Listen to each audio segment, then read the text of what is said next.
जी अस्सलाम वालेकुम। मेरा नाम नाइम है और आज हम डिस्कस करेंगे सेफ़ हेवन को फ़ॉरेक्स मार्केट के हवाले से। और ये जानने की कोशिश करेंगे कि फ़ॉरेक्स मार्केट में सेफ़ हेवन की क्या डायनामिक्स होते हैं, इसके फैक्टर्स और सिनेरियोज़ वो क्या हैं, और कुछ रियल वर्ल्ड एग्जांपल भी हम देखेंगे डिफरेंट सिनेरियोज़ की। सबसे पहले हम आते हैं डेफिनेशन की तरफ। ये देखते हैं कि सेफ़ हेवन क्या होती है। सेफ़ हेवन एक ऐसी करेंसी को कहा जाता है जिसे एक्सपेक्ट किया जाता है अनसर्टेनिटी के दौरान। जब इकोनॉमिक अनसर्टेनिटी होती है उस वक़्त जिसे जो स्टेबल करेंसी या जिसमें कुछ ग्रोथ आए, जिसमें कुछ पॉजिटिविटी आए या जो इंक्रीज़ हो इकोनॉमिक अनसर्टेनिटी के दौरान, उसे सेफ़ हेवन कहा जाता है। अब ये कंसेप्ट जो सेफ़ हेवन का है ये सिर्फ करेंसीज तक महदूद नहीं है। इसमें गोल्ड भी आ जाता है, डिफरेंट एसेट्स, गोल्ड और सिल्वर जैसे हो गया, या गवर्नमेंट के बॉन्ड्स, और मुख्तलिफ़ करेंसीज आ जाती हैं। और उस करेंसीज में मेनली यूएसडी जो सबसे टॉप पे है, फिर दूसरे नंबर पे जापानीज़ येन और तीसरे नंबर पे स्विस फ्रांक है, जिसका CHF कोड है फॉरेक्स मार्केट में। तो ये सारे इनसे एक्सपेक्ट किया जाता है डिफरेंट सिनेरियोज़ के हवाले से, जो हम डिस्कस करेंगे कि डिफरेंट करेंसीज डिफरेंट सिनेरियोज़ में कैसे इम्पेक्ट करती हैं, और कैसे ये इन्हें सेफ़ हेवन कंसिडर किया जाता है, और कैसे इन्वेस्टर इनकी तरफ डाइवर्ट होते हैं। आइए एक एग्जांपल देखते हैं। इमेजिन करें आपका एक दोस्त असलम है जो पिकनिक प्लान कर रहा है, लेकिन अब वेदर का जो फोरकास्ट है, जो प्रिडिक्शन है वेदर की, वो अनसर्टेन है, गैर यकीनी सूरत हाल है, और बारिश के चांसेस हैं या थंडर स्टॉर्म वगैरह के चांसेस हैं। अब जो वेदर हो गया, वेदर की कंडीशन वो अनसर्टेन है, इसे अनसर्टेनिटी कहा जाएगा फॉरेक्स मार्केट के हवाले से भी। तो वेदर जो अनसर्टेन है, और असलम को ये यकीन नहीं है कि अब क्या होगा जब वो पिकनिक मना रहा होगा और वो स्पॉइल ना हो जाए। अब वो एक बैकअप प्लान बनाता है, बैकअप प्लान में, ताकि अगर ये बारिश हो जाए पिकनिक के दौरान तो उसका वो प्रोग्राम स्पॉइल ना हो। तो वो एक करीबी आउटडोर की बजाय एक कम्युनिटी सेंटर में विद द रूफ़, जहाँ पे रूफ़ वो होगी, वो मतलब अंडर द रूफ़ वो प्लान करेगा अपनी पिकनिक, ताकि वो पिकनिक को एंजॉय कर सके और बारिश या अनसर्टन वेदर की वजह से उसकी पिकनिक ख़राब ना हो। तो ये हो गया। अच्छा, ये प्रिजर्वेशन ऑफ इन्जॉयमेंट होगी कि वो अपनी इन्जॉयमेंट जो है वो उसे प्रिजर्व कर लेगा, वो मोमेंट्स उसके ज़ाया नहीं होंगे जो उसने ऑलरेडी प्लान किए हुए हैं, और उसके पास एक ट्रस्टेड अल्टरनेटिव होगा। अब देखें कि इसी तरह सेम फॉरेक्स मार्केट में या स्टॉक में या ट्रेडिंग में ये होता है कि इन्वेस्टर्स, क्योंकि उनका ये यही बिज़नेस होता है, तो अब ये तो वो कर नहीं सकते कि जब मार्केट की सूरत हाल अनसर्टेन हो जाए और वो आराम से घर बैठ जाएं कि नहीं, अब जब तक मार्केट की सूरत हाल ठीक नहीं होगी तब तक हम मार्केट में एंटर नहीं होंगे। नॉर्मल इन्वेस्टर्स तो यही करेंगे, लेकिन जिनका बिज़नेस ही यही है तो वो ये नहीं करेंगे, वो वेट करें, वो मार्केट में लगे रहेंगे, लेकिन उस वक्त वो सेफ़ हेवन की तरफ शिफ्ट कर जाएंगे। तो सेम सूरत हाल जैसे ये असलम की, कि उसने बजाय इसके कि अपना पिकनिक का प्रोग्राम कैंसिल करने के, उसने एक अल्टरनेटिव ढूंढा, एक बैकअप ढूंढा, बैकअप प्लान जो सेफ़ हेवन के तौर पर कंसिडर किया जाता है। अच्छा, अब इसमें डिफरेंट सिनेरियोज हो सकते हैं कि मार्केट की सूरत हाल के हवाले से, कि कब हमें सेफ़ हेवन की तरफ शिफ्ट करना है या कब इन्वेस्टर शिफ्ट करते हैं। क्योंकि बड़े इन्वेस्टर शिफ्ट करते हैं, तो हम भी जब फॉरेक्स मार्केट में ट्रेड कर रहे हैं या ये दूसरी मार्केट में ट्रेड कर रहे हैं, तो हमें कब शिफ्ट करना है दूसरी करेंसीज की तरफ जो सेफ़ हेवन कंसिडर की जाती हैं। जैसे ही वो सूरत हाल का हमें आइडिया हो या हमें पता चले, तो हम टाइमली उस में चले जाएं, बजाय इसके कि हम लॉस में हों। सबसे इसमें डिफरेंट सिनेरियोज हो सकते हैं। हम यहाँ पे मेजर 4 सिनेरियोज हैं जो हम डिस्कस करेंगे। सबसे पहले ग्लोबल इकोनॉमिक अनसर्टेनिटी है। जब हम सेफ हेवन की तरफ शिफ्ट करते हैं, जब ग्लोबल इकोनॉमिक अनसर्टेनिटी हो, तो इन्वेस्टर जो हैं वो सेफ हेवन की तरफ शिफ्ट होते हैं नॉर्मली। इसमें US डॉलर जो वो सबसे मेजर सेफ हेवन कंसिडर किया जाता है, वो US डॉलर है, और US डॉलर की तरफ शिफ्ट करते हैं या इकोनॉमिक अनसर्टेनिटी के टाइम पे। तो ग्लोबल फाइनेंशियल क्राइसिस जब हुआ था, एग्जांपल के तौर पर आप देखें 2008 में, जब लीमैन ब्रदर्स और ये क्रेडिट क्रंच और रियल स्टेट का जो सारा सिनेरियो था, जब ये रिसेशन आई थी 2008 में मार्केट में, 2007-8 में, तो उस वक़्त जो मेजर शिफ्ट था वो US डॉलर की तरफ था। तो जब इकोनॉमिक अनसर्टेनिटी होगी, ग्लोबल इकोनॉमिक से अनसर्टेनिटी, तो हम डॉलर की तरफ शिफ्ट होंगे। अच्छा, दूसरा है फाइनेंशियल मार्केट।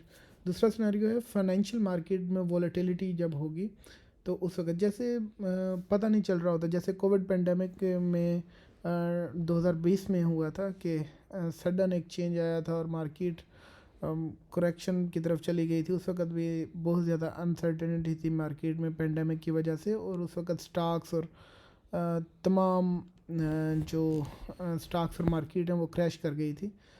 इवन के बिटकॉइन भी काफ़ी गिरा था, बिटकॉइन के ऊपर भी काफ़ी इम्पेक्ट था। हालांकि ये पेंडेमिक से पहले बिटकॉइन को ये तस्वर किया जा रहा था कि बिटकॉइन भी सेफ़ हेवन होगा, लेकिन जैसे ही पेंडेमिक डिक्लेयर हुई बिटकॉइन में भी काफ़ी ज़्यादा डिक्लाइन देखने को मिला हमें।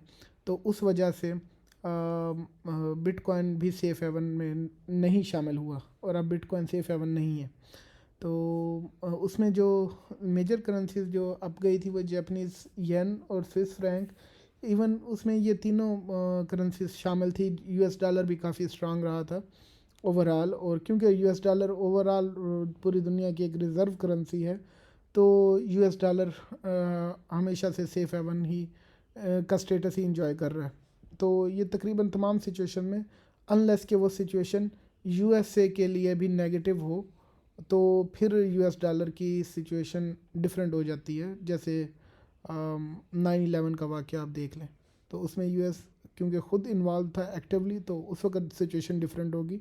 लेकिन उसके अलावा नॉर्मली जो अनसर्टेनिटी होती है मार्केट में, तो तब यूएस डॉलर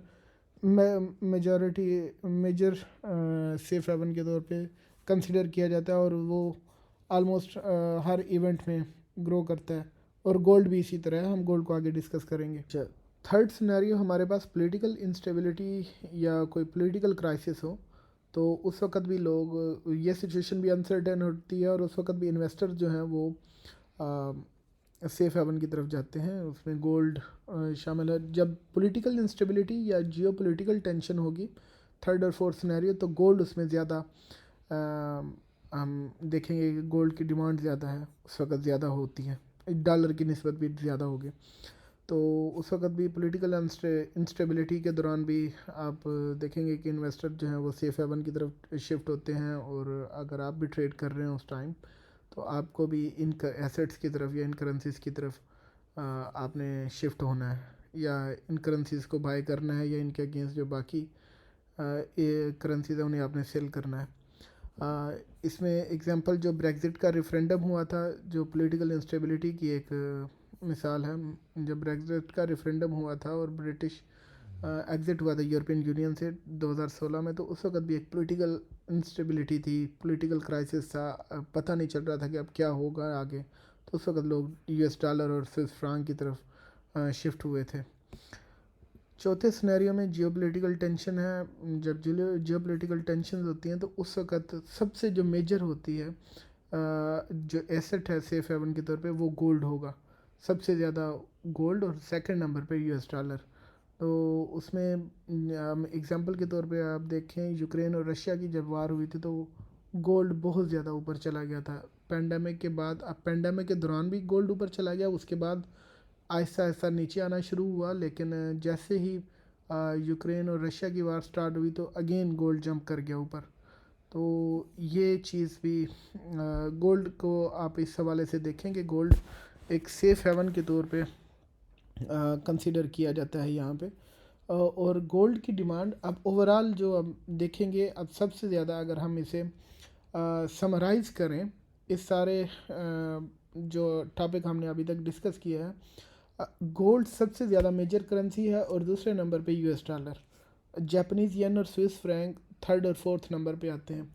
जब भी कोई अनसर्टेनिटी होगी, तो तमाम स्टॉक्स और तमाम करेंसीज़ के अगेंस्ट यूएस डॉलर अप जाएगा, और यूएस डॉलर के अगेंस्ट गोल्ड जो है वो अप जाएगा। तो सबसे ज़्यादा जो मेजर सेफ हेवन है वो गोल्ड है और सिल्वर। गोल्ड और सिल्वर दोनों, जब हम गोल्ड की बात कर रहे हैं तो इसका मतलब सिल्वर भी होगा, क्योंकि दोनों ही आलमोस्ट इनकी प्राइसेस सेम उससे बढ़ रही हैं, सेम रेशियो के साथ। तो गोल्ड और सिल्वर जो हैं ये सेफ़ हेवन हो गए। गोल्ड सबसे ज़्यादा, और सेकंड नंबर पे यूएस डॉलर, लोग यूएस डॉलर में फिर ज़्यादा जाते हैं, और थर्ड पे जापानीज़ येन है, और फोर्थ पे स्विस फ्रैंक। जब तक कोई भी सिचुएशन इस तरह की अनसर्टेन ना हो जिसमें यूएसए ख़ुद इन्वॉल्व हो मेजर इंस्टेबिलिटी के लिए। फॉर एग्ज़ाम्पल जैसे 9/11 का वाक़या है, उसके अलावा तो ये यूएसए का मामला जो है वो यूएसडी के मामला वो सेफ़ हेवन में यूएसडी की प्राइस अप जाएगी और गोल्ड की प्राइस भी अप जाएगी। और उसके बाद फिर हम जापानीज़ येन है वो अप जाएगा। लेकिन अगर जो सिचुएशन इन्वॉल्व कर रही है यूएसए को डायरेक्टली, अगेन 9/11 की मिसाल, तो उस वक़्त फिर जापानीज़ येन और स्विस फ्रैंक और गोल्ड ये ज़्यादा अप जाएंगे, जबकि यूएसडी की वैल्यू जो है वो डाउन रहेगी। और इसी तरह बाकी करेंसीज़ की वैल्यू भी डाउन रहेगी। आज तक के लिए इतना ही। मिलते हैं नेक्स्ट वीडियो में। अपना ख्याल रखिएगा।